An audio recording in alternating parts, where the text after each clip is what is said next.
Hazing in movies always looks like fun. It looks funny and entertaining. It's a practice as old as time, some might say. It's something that has been used at schools, athletic teams, and most notably fraternities and sororities, where if you want to join the group, you are required to participate in actions that either humiliates, degrades, abuses, or endangers you. If you don't do what you are told, you can forget about joining that group. To be initiated into a fraternity or sorority is a goal of many young men and women, and some of these teens are willing to do whatever is necessary to become a part of the brother or sisterhood. We've all heard about peer pressure, and some of us have even experienced it, especially when it comes to teenagers.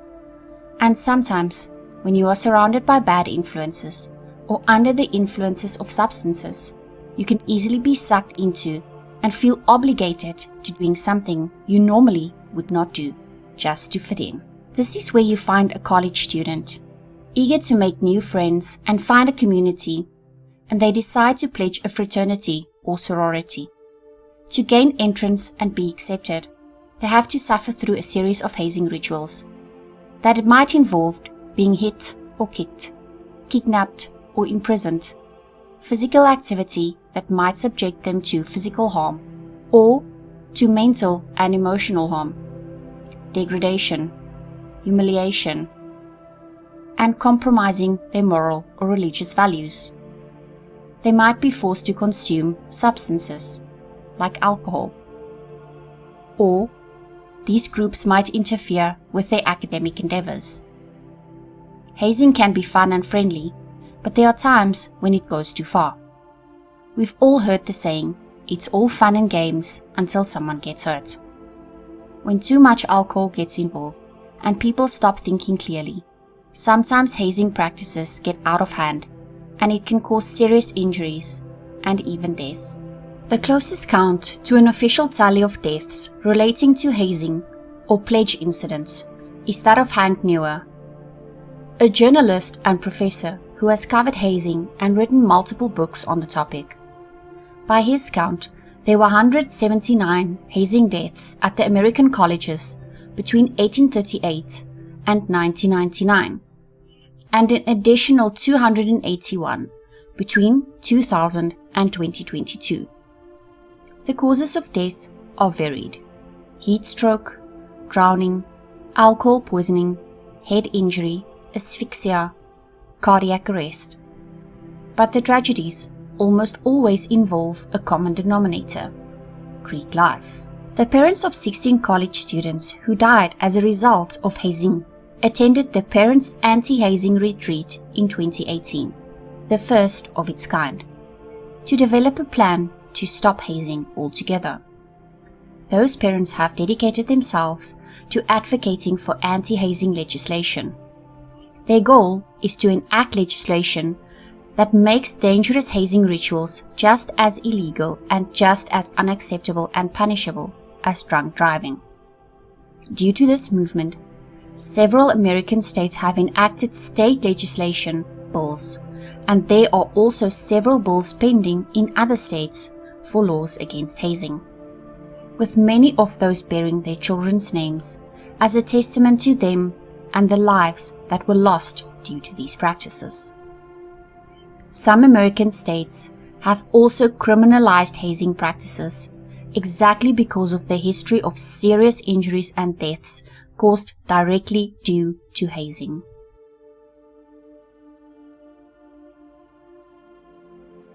The deaths related to hazing are so many, so I'll just be taking you through a few today.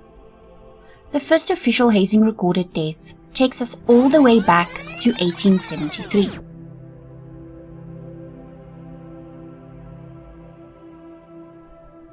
Mortimer M. Ledyard was the son of a famous Civil War general and one of the first known hazing deaths in the US. He pledged Kappa Alpha during his first semester at Cornell University in New York in 1873. One night, as part of the initiation ceremony, he was blindfolded and taken out into the woods. He was supposed to make his way back to the chapter house in Ithaca, whilst being blindfolded. While he was out there, per the custom, he had 2 members of the fraternity who would be looking out for him. While they were out for their walk in the middle of the night, none of them brought any lantern or any form of light with them. At one point, they stopped to take a breather at a hemlock tree. They did not know that the tree that they were standing at was at the edge of a cliff, and that edge was covered with foliage and the dark of the night. The blindfolded boy heard someone stepping on a twig and walked slightly forward towards which he thought was the sound, but unfortunately he was walking towards the edge. One of the others saw him falling and tried to grab him, with the others soon following, and they all landed up going over the edge. Mortimer fell directly on his head, which caused a skull fracture and bleeding on the brain. He passed away a few hours after the incident. The other 2 were badly hurt, but they fully recovered.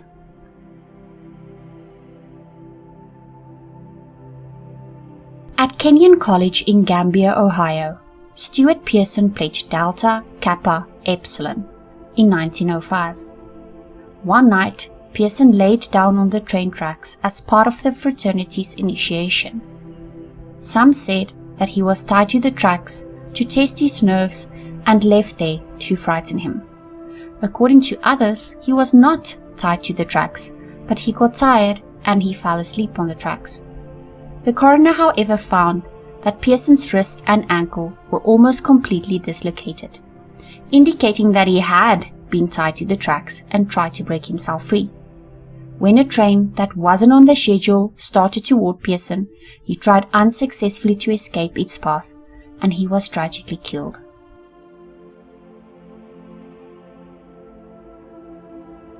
At Colgate University in New York in 1919, freshman Frank McCullough drowned when he tried swimming to shore after sophomores dubbed and abandoned him on an island as part of an initiation ritual.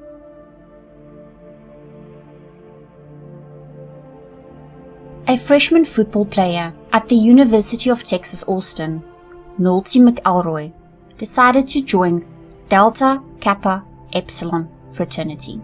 As part of initiation in 1928, pledges had to crawl over a set of bed springs that had been wired with electric lines and charged with electricity. He was also wearing wet pajamas at the time, and he was electrocuted. He fainted as a result and died a short time later. At St. Louis University in 1945, Robert Perry joined Phi Beta Pi fraternity. For his initiation ritual, he was stripped naked and covered in flammable liquid and told to lie on a table. And then they applied an electric shock to his skin. According to records, he went up in flames and died. Apparently, one of the sparks from the shock had set him on fire.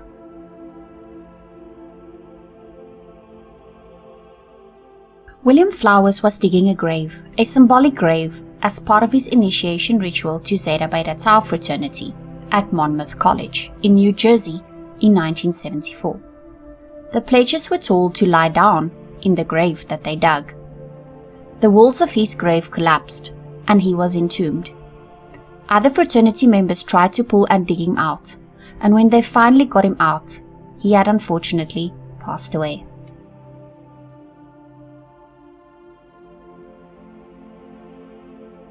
Joseph Perella was 18 in 1980 when he pledged Delta Kappa at Ithaca University.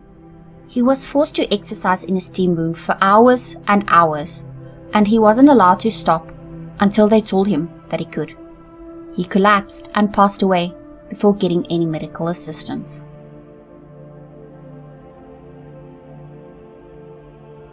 In 1984, at American International College, James Lanigan pledged Zeta Chi fraternity. As part of his initiation, he took part in the spaghetti ritual, where pledges ate bowls and bowls of spaghetti and drank wine until they vomited, and then kept eating and drinking even more. During the ritual, he lost control of his bowels, and his fraternity brothers put him in the bathtub, where he fell asleep and passed away.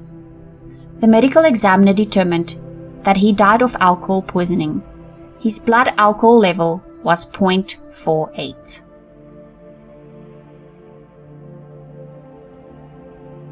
At Morehouse College in Atlanta, Georgia, in 1989, Joel Harris participated in a trivia night of sorts at his fraternity, where pledges were supposed to answer questions about said fraternity. If they got one wrong, they were physically attacked. After 3 to 5 hours, Harris collapsed from all the blows to the chests and slaps to the face. It's believed that he had a heart condition that contributed to his death.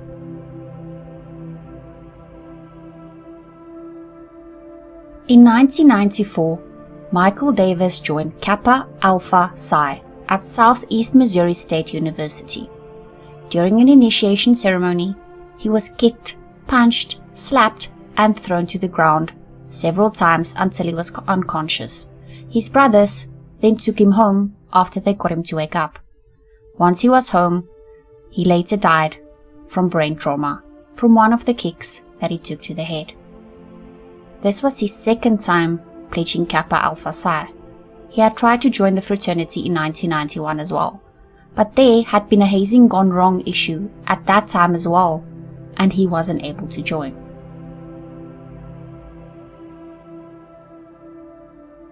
Adrian Heidman joined Pi Kappa Phi at California State University in the year 2000. When new pledges were introduced to their big brothers, the fraternity had a celebration with blackberry brandy. Heidman drank too much and was taken to a room to sleep it off. Whilst he was sleeping it off, his brothers watched exotic dances that had been ordered for the party. No one checked on him to see that he was okay, and when they later checked on him, he had stopped breathing. 911, what is your emergency? Yeah, we have someone on down that's not breathing anymore. Okay, is this person with you at 811? Yeah, exactly, yeah. Do you know why? I think he's been drinking too much. We need help right now. What's up? Hello? No, right now. Hello? Are you there? Yes. Okay, listen to me. Okay. The fire and the paramedics are on the way. Okay. If somebody can calm down and listen to instructions on how to help that person, I want you to put them on the phone. Is that person you? Okay, come on with the Okay. Okay. Sir, come on. Listen to me, okay? No, fuck it. I hear you. It's not working, okay? What's up? Sir. Yes. You need to have everybody calm down in the background right now. Put it right now. You need to have those people in the background get out of the room so I can help you. Okay, and now, everybody out. Everybody out. Out. I know it. Out. I'm mortified. We don't gotta put it out. Put it all out. I sent my beautiful, brilliant son off to college in August of 2000, and he came home to me in a body bag 7 weeks and 6 days later. 3 Northern California University students are being charged in the death of a young fraternity brother.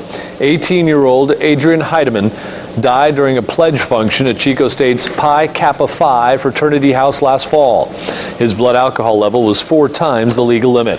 The Butte County District Attorney is charging 3 fraternity brothers with furnishing alcohol to a minor. He's not breathing at all. No, he's not. You know how long he'll be here? 2, 10, 3, 10, 4, 10, 5, 4, breathe for me, baby, breathe. You know how long they'll be here? Okay, sir, they're on their way there, okay? Okay. So, come on. Come on, Adrian. It's been 2 years, 3 months, and 18 days since Adrian died. He is buried at the Alta Mesa Memorial Park on Arrastradero Road in Palo Alto, across from Gunn High School, in case any of you want to visit his grave. When Adrian died, I lost part of my DNA.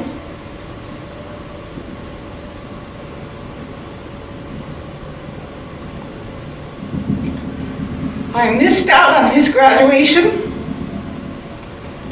I will never feel Adrian's bear hugs or have him walk through the door. His voice booming, "I'm home, Mom."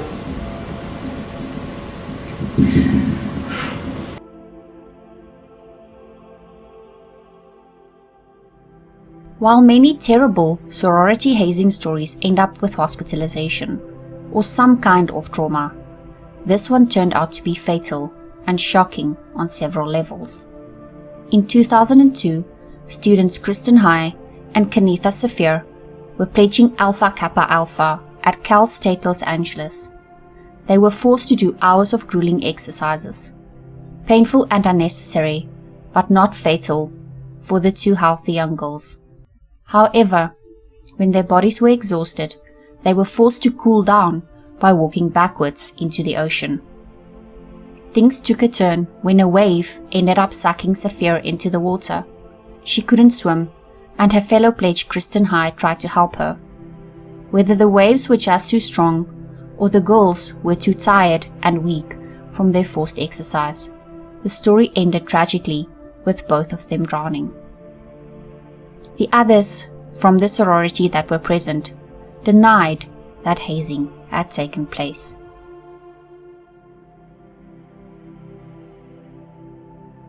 In 2004, Gordon Bailey, aged 18, pledged Chi Psi at the University of Colorado.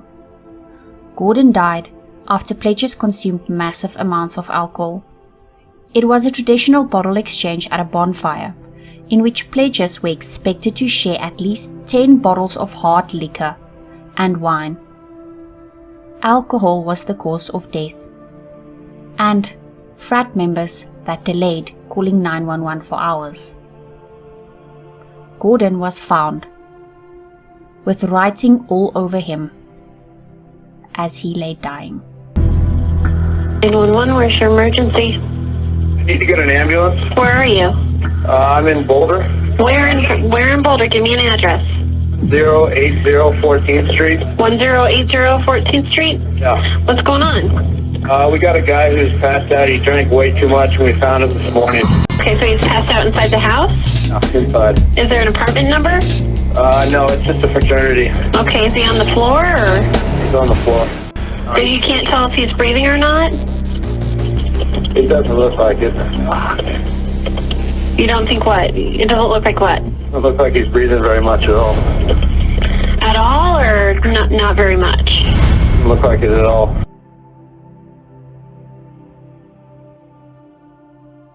At Chico State University in California in 2005, Matthew Carrington pledged to join Chi Tau fraternity. He underwent a humiliating initiation ritual that included going to the basement of the fraternity house, where no one could hear you scream, to do calisthenics, and then have freezing water dumped on him while fans blew cold air directly onto him. For 5 hours he wasn't allowed to go to the bathroom and had to ask permission to wet himself. After the exercise session was over, he was forced to chug a gallon of water during one go. He died of water intoxication and hypothermia. In 2005, 4 fraternity brothers watched and did nothing to help as their close friend, 21-year-old Matthew Carrington, died in front of them. I'll live with the consequences of behavior for the rest of my life. My actions killed a good person. Nothing I can say here today will bring back Matthew Carrington or lessen the grief that his family feels. His death was preventable, and I will live with the guilt for the rest of my life. Why did these 4 boys do nothing? A makeshift memorial of flowers and candles is placed outside the Chi Tau fraternity house for Matthew Carrington.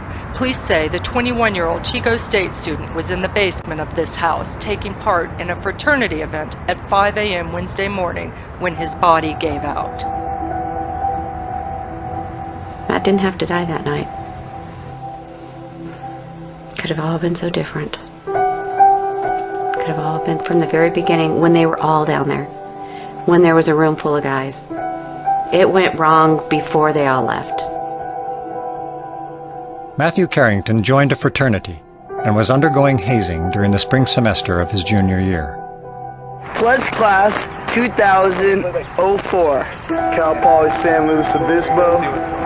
And these are our little pledge brothers and shit right here. He wanted to join because he would get to meet people. He's kind of shy, you know, networking and such when you're older. I mean, you've got brothers and houses in every college all over the country, so. They did some pretty silly things, more embarrassing than causing anybody any harm. Like wearing a miniskirt out in the intersection or switching your t-shirt with a homeless guy and putting his shirt on. But it was nothing that was gonna get anybody hurt. Oh, isn't that sweet? How did these seemingly harmless pranks escalate to the point where Matthew died? Basically, it was the third night, what the fraternity called Inspiration Week, what the pledges call Hell Week. The pledges, Mike and Matt, were brought into the basement, and the first thing they did was undergo some grueling physical calisthenics. The young men were then given a 5-gallon water jug, which in itself weighed about 42 pounds, and were told to stand up on a narrow bench, stand on one foot, and to drink as much as they possibly could. Matthew at some point became nauseated, vomited, became increasingly confused. The kidneys can only handle so much water, and indeed you can poison yourself. When you're drinking water and you're acting drunk, okay, something's not right. You know? When you're slurring your words, when you're, you know, you can't manipulate things like you normally, something's wrong. Gabriel Mastretti and J.P. Fickus came in at some point and they were both intoxicated. Mastretti was excessively intoxicated and they basically took over. Actually, to tell you the truth, I don't remember most of it. Fortunately, I was pretty intoxicated when it happened. I remember making him do push-ups.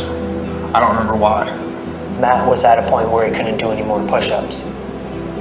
He just all of a sudden dropped, and it just seemed like his whole body just tensed up. His hips moved a little bit, and he just seized up. And Mike said, "Oh my God, I think he bit his tongue." And then he said, "Somebody needs to call an ambulance." I was turning on my cell phone when I was not walking down the stairs and was typing in 911 when I saw Mike at the bottom of the stairs. I had it typed into my phone. All I had to do was press the green button. And he said, "It's okay, you don't need to call 911. Matt's just sleeping." You know, I hit the red button and canceled it out. And he was snoring. It just sounded like he was snoring. I remember that thoroughly. I remember the sound of him snoring. I remember thinking, no, he's sleeping. The snoring was certainly not sleeping. It would have been a result of water intoxication and a pulmonary edema, which is basically the lungs filling with fluid.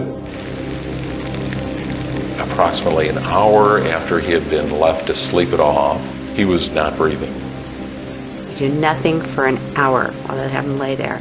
Then they realize he's not breathing. Then all of a sudden it's like, call 911. Well, God, at this point they do, but at this point now, it's too late.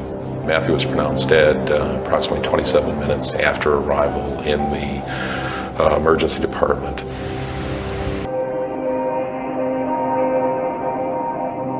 The four ringleaders in the fraternity hazing and torture death of 21-year-old Chico State student Matthew Carrington accepted responsibility. All four, some through tears, pleading guilty. Guilty. Guilty, sir. Guilty. Guilty. All four were given jail time. Most culpable, 22-year-old Gabriel Maestretti, sentenced to a year in jail for involuntary manslaughter. 25-year-old Jerry Lim and 19-year-old John Fickus sentenced to 6 months as accessories to manslaughter.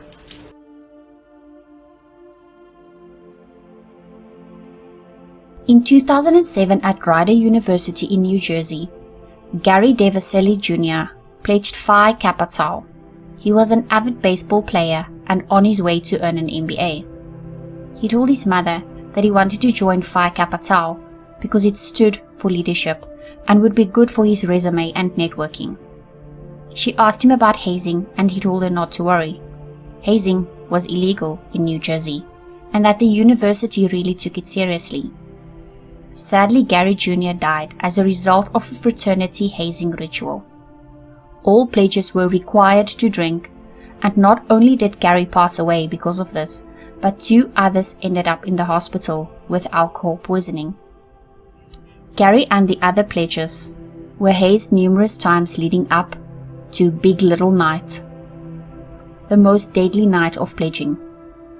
It started with making and wearing t-shirts with demeaning words on them, to studying while standing for hours in the basement, to doing push-ups and sit-ups in the woods in the dark, to a scavenger hunt stretching from New Jersey to New York City to Philadelphia, way into the early hours of the morning.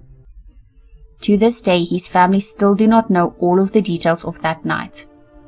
Somehow, Gary Jr. made it from the basement of the fraternity house, where pledges were required to consume all of their family drink, as they called it, before leaving, to the bartender's room on the 2nd floor. Numerous people realized that Gary Jr. was in trouble and told fraternity members to call for help. Unfortunately, none of these members listened until it was too late. Gary Jr. was placed on a futon and left alone for hours. By the time paramedics were called, it was too late. Gary Jr.'s parents and younger siblings flew across the country to be with him in his last hours of life. His parents had to make the decision that no parent should ever have to make, with his mother, father, younger sister and younger brother at his side. Gary Jr. was taken off life support. At the University of Tennessee in Chattanooga, a pledge who was rushing Delta Sigma Theta ended up in the hospital after some hazing in 2009. The pledge, Jasmine Johnson, says that a hazing included being punched in the face whilst being doused with ice-cold water and having vinegar squirted into her eyes, having eggs smashed on her body while she was repeatedly punched all over her body, all of which resulted in a concussion and bleeding from her intimate parts. Johnson, having been hospitalized, realized things had gone too far, and she spoke up. Her sorority sisters were charged with assault. The school responded by placing a cease and desist order on the sorority in question until things were sorted out. As part of the initiation for Pi Delta Psi at Baruch University in New York City, Chan Michael Deng took part in what the university called the glass ceiling. This happened while they were at an off-campus fraternity retreat. He was blindfolded and was forced to wear a backpack carrying 20 pounds of sand, and he was tackled and pushed constantly while trying to get across the field. At one point he was pushed down really hard and hit his head and ended up losing consciousness.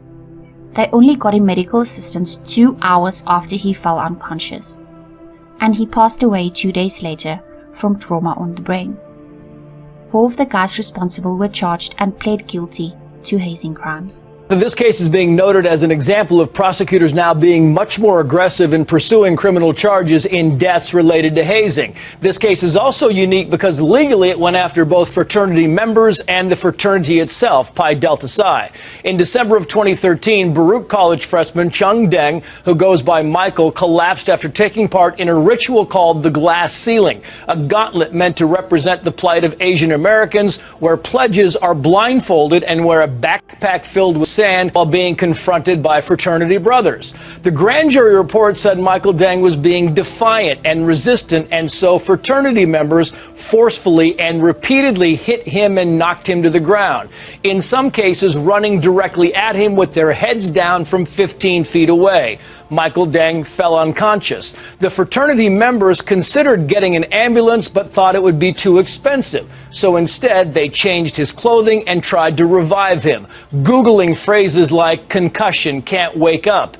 The 19-year-old died the next day. In all, 37 people faced charges. The 4 fraternity members facing the most serious charges were all sentenced to between 1 and 2 years in prison. And the fraternity itself was banned in Pennsylvania for 10 years. In her ruling, Judge Marguerite Rita Patty Worthington called this the most troubling case in her 19 years on the bench. The death of Michael Dang, Pi Delta Psi released a statement saying its members feel shame and dishonor that fraternity brothers could be so callous and inhumane. The fraternity is also appealing the judge's decision, saying the national chapter should not be conflated with the actions of individuals.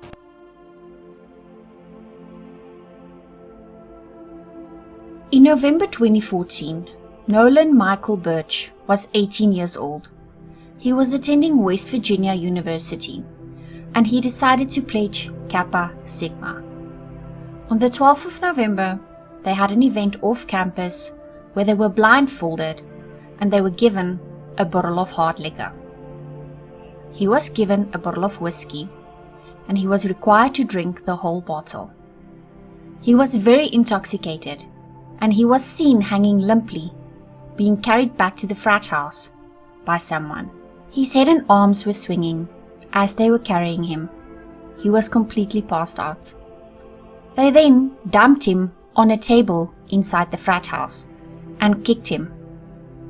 It was also obvious from the footage that he had lost control of his bodily functions, and they thought that it was funny. Another pledge is seen in the video also passed out on the couch, but he is able to be woken up. Nolan is not.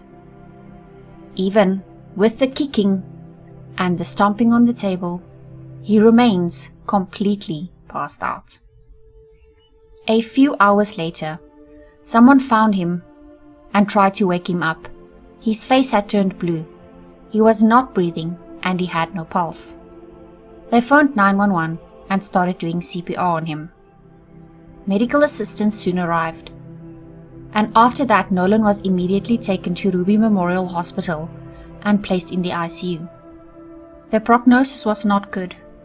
There was slim to no chance of him surviving. He was put on a ventilator. His blood alcohol level was 0.493, more than 6 times the legal limit for driving. Nolan was sadly taken off life support on 14 November as he was declared brain dead, and he passed away. His parents had donated his organs. His parents have since created a documentary with the producer about his death to help educate others on the dangers of hazing, called Breathe, Nolan, Breathe. The kid who drank too much, we're nervous about him very much. Which frat are you at? Captain. Oh my god. Oh my god.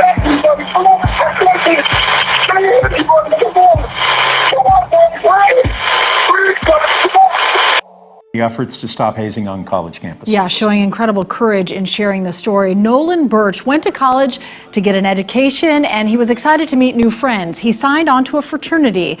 He died his freshman year. Students at his school gathered recently to watch a new documentary called Breathe, Nolan, Breathe.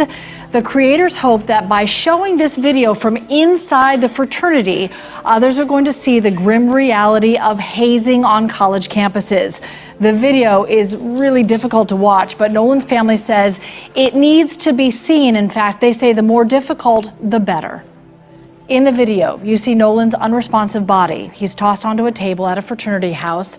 It happened after a night of heavy drinking at West Virginia University. You can see others kicking him, taking pictures. Nobody called 911 until an hour later, and if someone had called sooner, doctors think Nolan might have survived. We do not want another family to go through this. And if showing that will hit people in the guts and make them think twice to pick up that phone and call 911, then that's what we chose to do.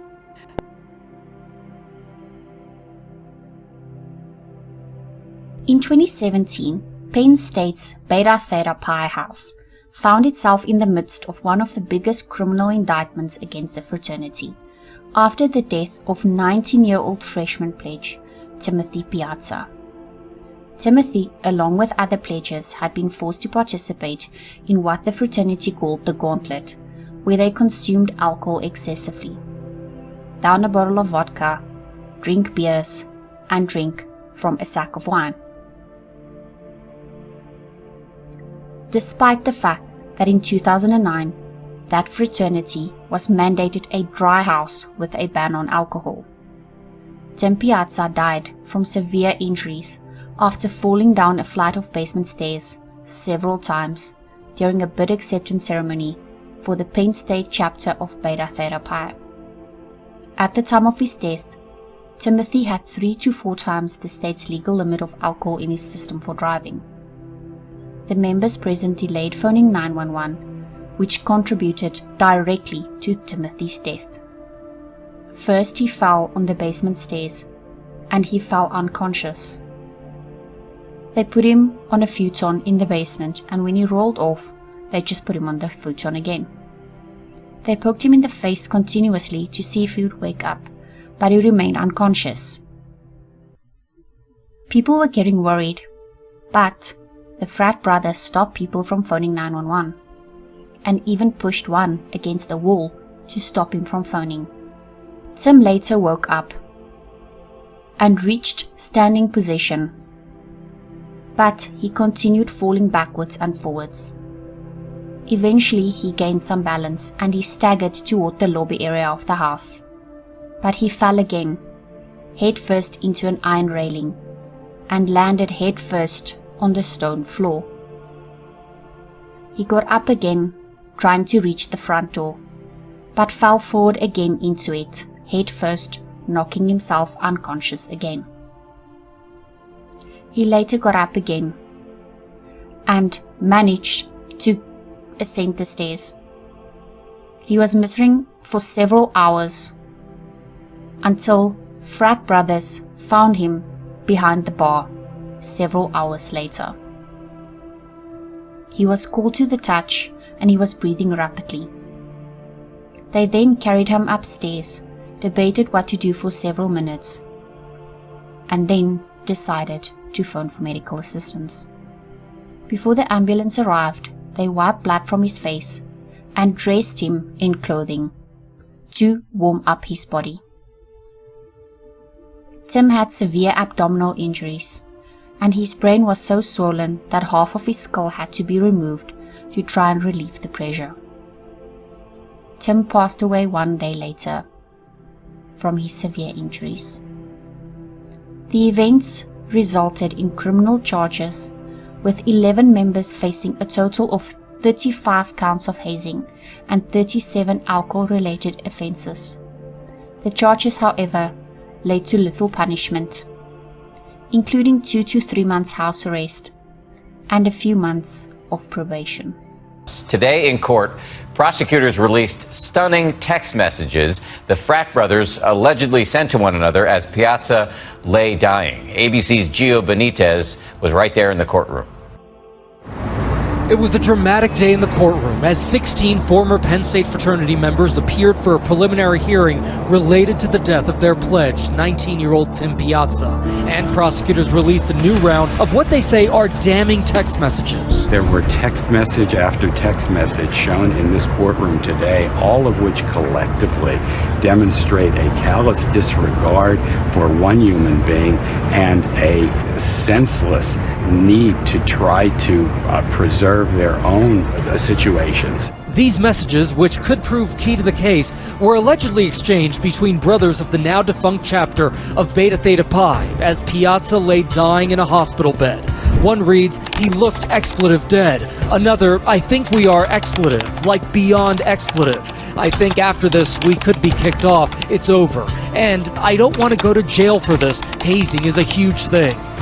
A defense attorney saying these messages don't incriminate the defendants. None of them had the intention, of course, to harm Timothy Piazza, and they're trying to figure it out. But prosecutors say some of the text messages show an attempt at a cover-up. One brother allegedly urging another to delete a group message that included Piazza so there would be no evidence on Tim's phone. Another writing, "Make sure the pledges keep quiet about last night and this situation." Tim Piazza would be alive today had there have been just simple humanity exercise. These messages adding to the pile of evidence the prosecution has already collected as they try to piece together what happened inside that fraternity house where they say a hazing ritual took a twist for the tragic. On the night of February 2nd, prosecutors say Piazza and 13 other Beta Theta Pi pledges participated in a drinking challenge called the Gauntlet, consuming 4 to 5 drinks in just 2 minutes. They bring the pledges and make them drink copious amounts of alcohol really quickly. Piazza then reportedly suffering a catastrophic fall down a flight of stairs. Cordell Davis, a fraternity brother who was at the event that night, says he tried to get Piazza the help he needed. I kind of lost it. I was screaming and yelling. I was saying we need to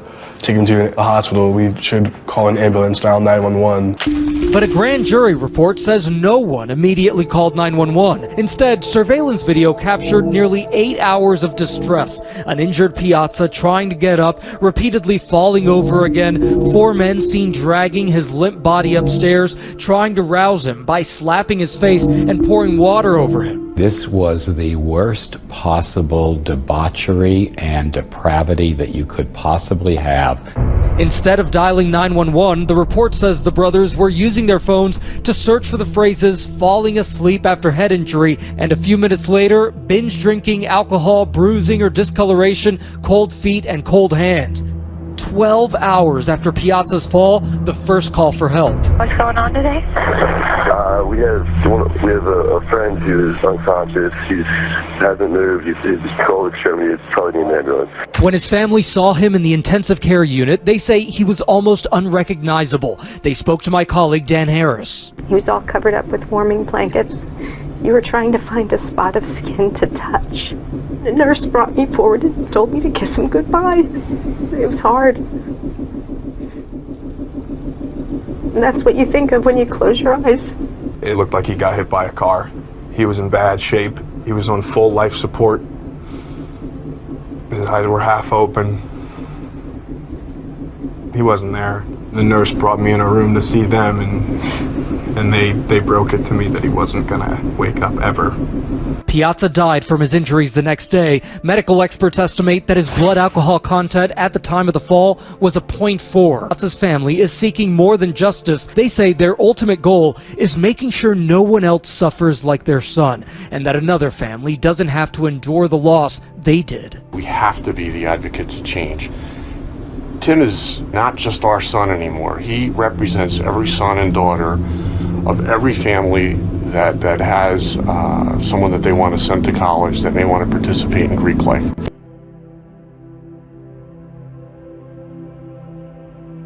On 27 February 2021, Adam Oakes was 19, and he was a freshman at Virginia Commonwealth University in Richmond. The evening before he died, he was matched with a big brother at Delta Chi. His family alleges that his death was due to hazing. He passed out after being told to drink a handle of whiskey. A handle of whiskey can pour about 40 shots. And allegedly, he fell and hit his head on a tree while he was drunk and blindfolded. They then took him into the house, put him on the couch on his side, and left him there, while they continued partying. Friends found him face down on the couch in the morning, with half of his face purple and not breathing. The fraternity denied that is what happened. His father told reporters that he is left with a hole in his heart that will never be sealed. Adam's cause of death was determined to be that of alcohol poisoning. A 19-year-old VCU student found dead at a house just off campus. Good evening. I'm Jake Burns. And I'm Tracy Sears. A fraternity has now been served with a cease and desist order. Tonight, I spoke to the student's family about the case and the troubling details they say they've read on social media. He would do anything for anyone that asked. Adam Oakes was an only child. His cousin says a kind-hearted sports fanatic who loved playing basketball and adored his family. His mom and him are best friends, like inseparable. They loved one another. They had a really special bond, and he and his dad too. Eric Oakes says his son chose VCU to be closer to his family in Northern Virginia. He came home nearly every weekend, except this last one. On Saturday morning, a Loudoun County officer delivered the news that Adam was dead. He was such a good kid. He only wanted to be accepted, and he wanted to be friends with people. Adam's death is now under investigation by both Richmond and VCU police after the 19-year-old was found Saturday morning unresponsive at an off-campus residence on West Clay Street. Adam's family says Adam had just received a bid to join the Delta Chi fraternity. While police have not confirmed, the family tells CBS 6 that heavy drinking was involved and that at one point, Adam was blindfolded. Sorry, he just couldn't, I don't think he could handle it. And he ended up falling into a tree, hitting his head on a tree. And we don't know if he passed out or was unconscious. We're not sure how he ended up on the couch. Following his death, the Delta Chi fraternity was dealt a cease and desist order by the national chapter and the university. Police and Adam's family are encouraging anyone who might have information to please come forward. Adam's family says he had a wonderful life and a promising future.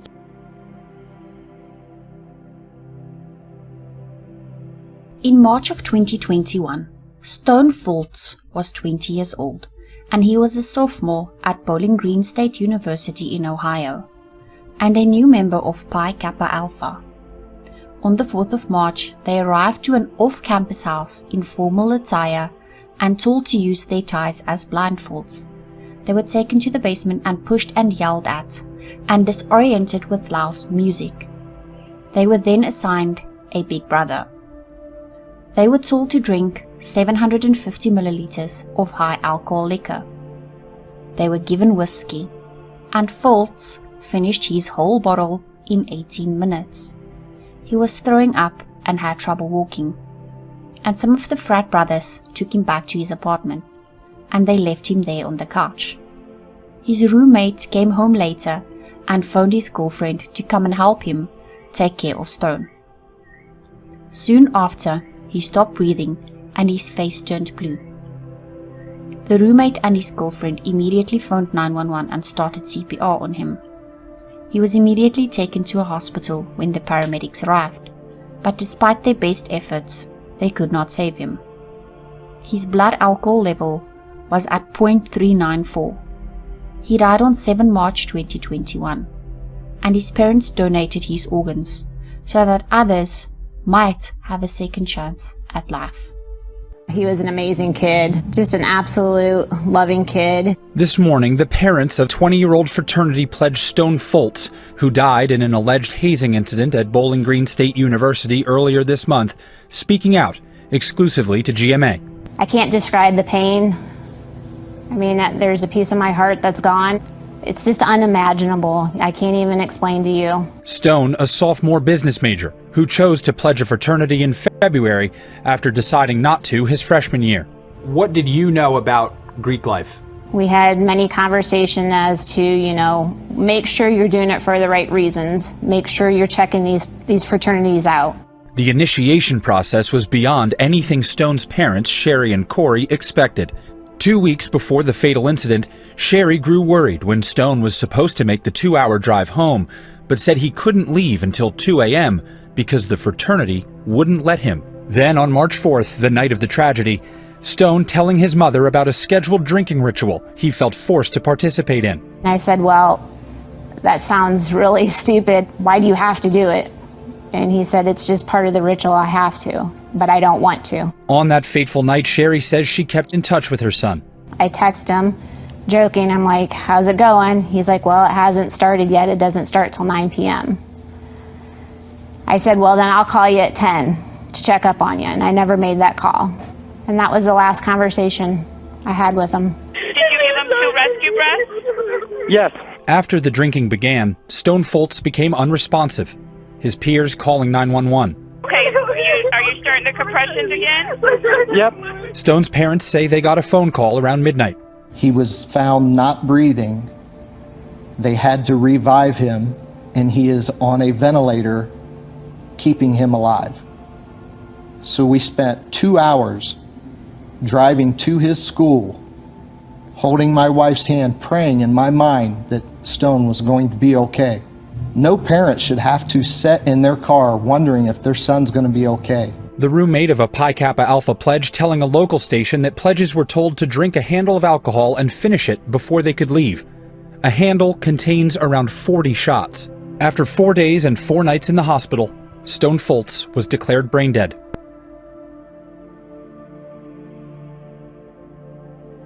In November 2021, Fat Nguyen was attending Michigan State University, and he pledged Pi Alpha Phi. Fat died after a heavy night of drinking in the off-campus frat house in East Lansing, Michigan. Witnesses from the party said that they found him in a dirty basement room, stripped to his shorts with writing on his back, and that he was covered in vomit and urine. He was one of 4 pledgers who were unconscious and had to be taken to the hospital that night. The other 3 survived despite being found with blood dripping from their noses and convulsing. One witness said, "The basement smelled really gross, like a mixture of urine and vomit. It was a really dirty old room, no furniture, nothing. The room looked like it was rotting, and there were a couple of mattresses on the ground, super dirty." An unnamed person said that multiple people knew what was happening, and that kids would take turns going down into the basement to look at the unconscious pledgers and laugh at them, write on them, instead of helping them.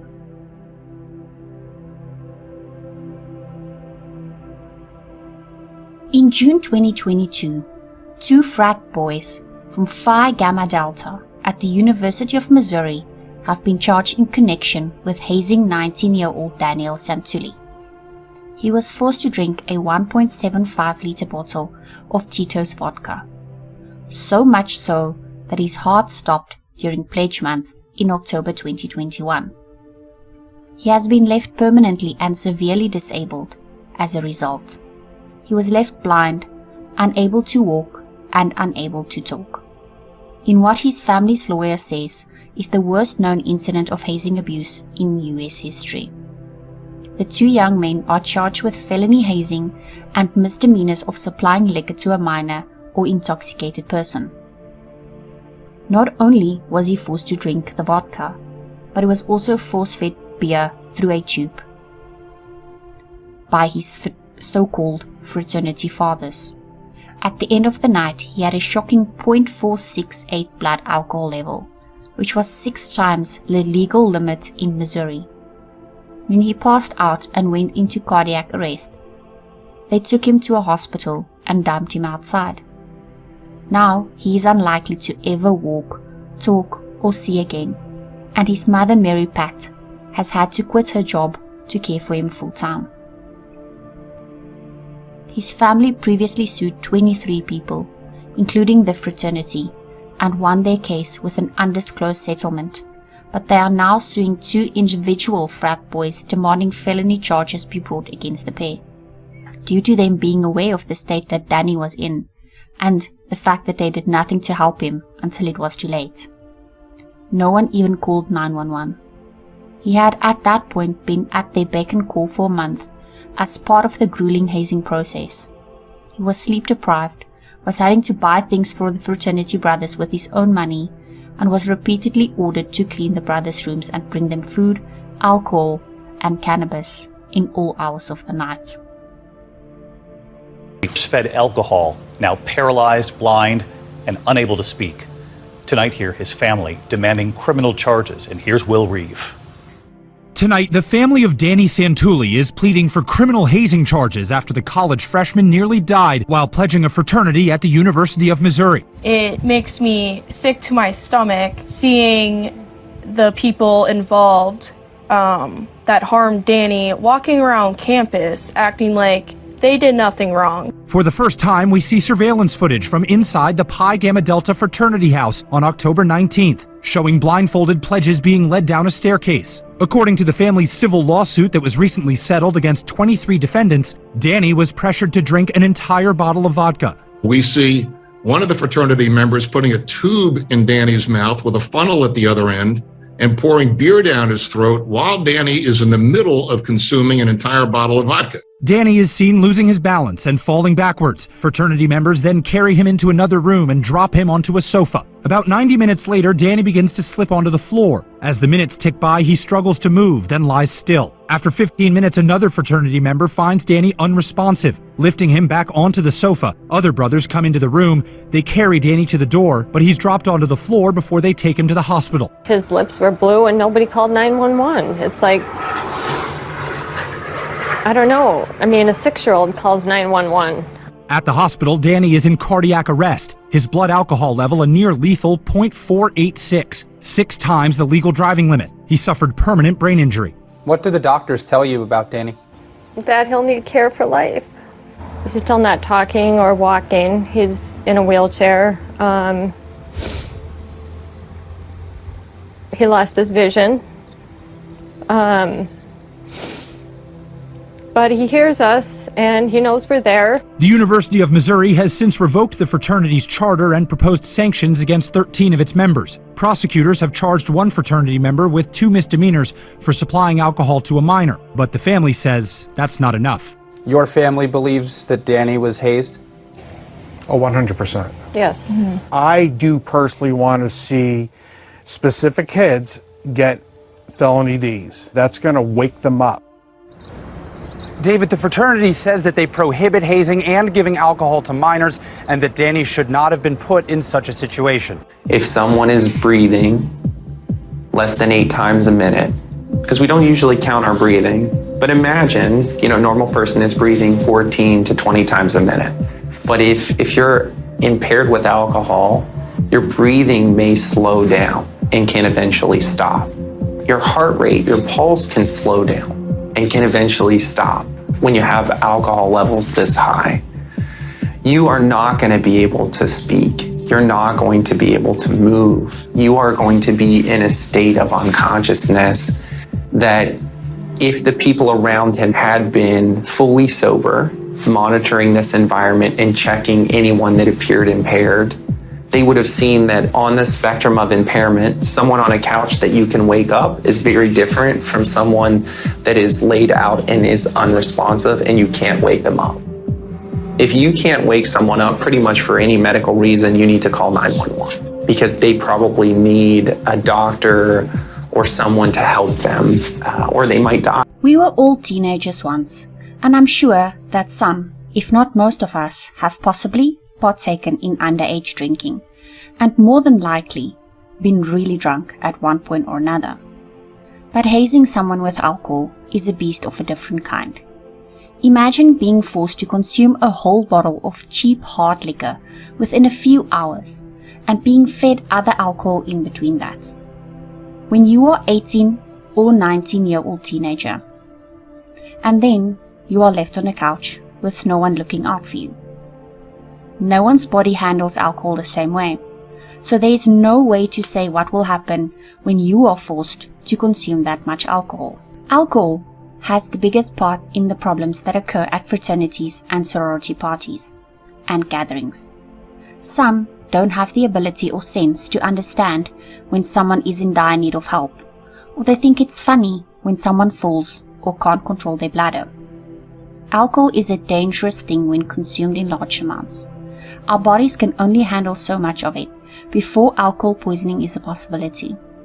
Never mind the impaired judgment that it leads to.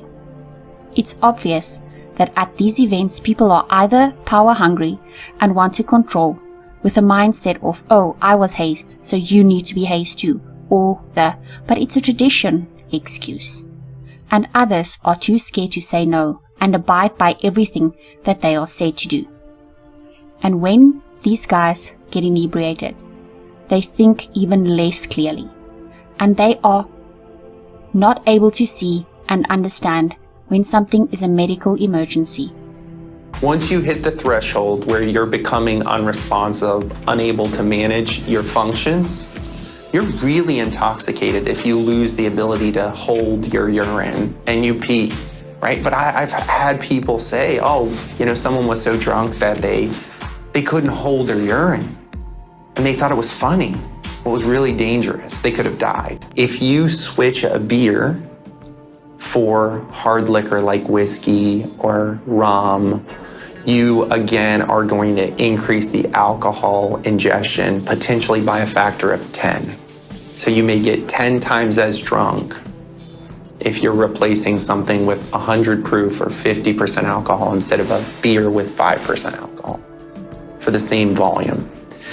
Like someone that was drinking Evan Williams Kentucky bourbon, that's 100 proof, that's 50% alcohol. So if you weigh 140 pounds and you drink the fifth of whiskey is 750 milliliters or 25 ounces, that's about 17 mixed drinks. So if you weigh 140 pounds and you drink 17 mixed drinks in an hour, your blood alcohol level will be 650. That's 8 times the legal limit. The lethal dose, where 50% of people die from alcohol poisoning, is 400. Hazing is a felony crime in most American states if it causes serious harm or death, but the punishment always seems to differ from state to state. The states of Alaska, Hawaii, New Mexico, South Dakota, Wyoming, and Montana do not have any specific hazing laws. Hazing and deaths caused due to hazing won't stop until this is more severely punished. So that is it for today's video. As always, I would love to hear your thoughts and opinions on this matter. What do you think about hazing? Do you feel that stricter laws should be implemented and more education should be provided regarding anti-hazing? Or do you feel it's a right and a tradition for this to take place? Thank you so much for watching this video. If you have made it this far, please remember to like and subscribe if you have not done so already. I really do appreciate you so very much. Until next time, bye!